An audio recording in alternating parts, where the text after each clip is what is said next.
When Jesus enters Jerusalem, he has already predicted his own death 3 times and knows that he will be handed over to the chief priests and Pharisees who will condemn him to death. Instead of entering the holy city ready for battle, instead of devising a plan of attack like militarists do, Jesus solemnly arrives on the back of a donkey, reminding everyone that he chooses peace over power, hope over hate, compassion over contempt, humility over hubris, kindness over conspiracy, faith over frailty, patience over pretension, and love over the so-called laws of the day. Jesus chooses service over success, discipline over distractions, the cross over the crown. The folks who sealed and guarded the tomb not only instigated Jesus' death, but sought to eliminate him permanently. However,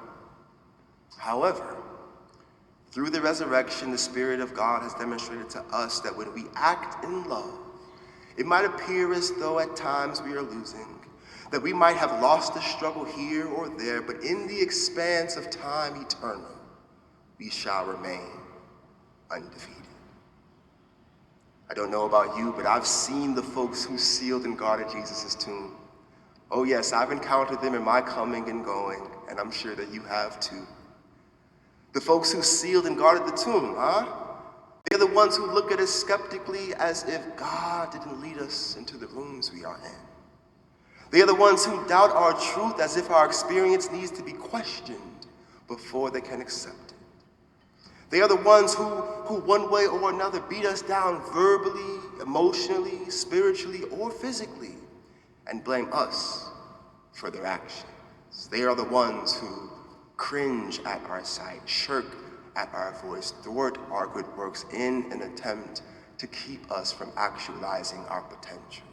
But the good news this morning is that when we put our lives and spirit into God's hands, just as Jesus did before his final death, when we work selflessly in pursuit of a world that privileges the many over the few, when we move at a pace that is slow and steady and directed towards the hills, I'm talking about the hills of social and financial equity, the hills of restorative justice, the hills of universal health care, the hills of gun control, the hills of drinkable water, the hills.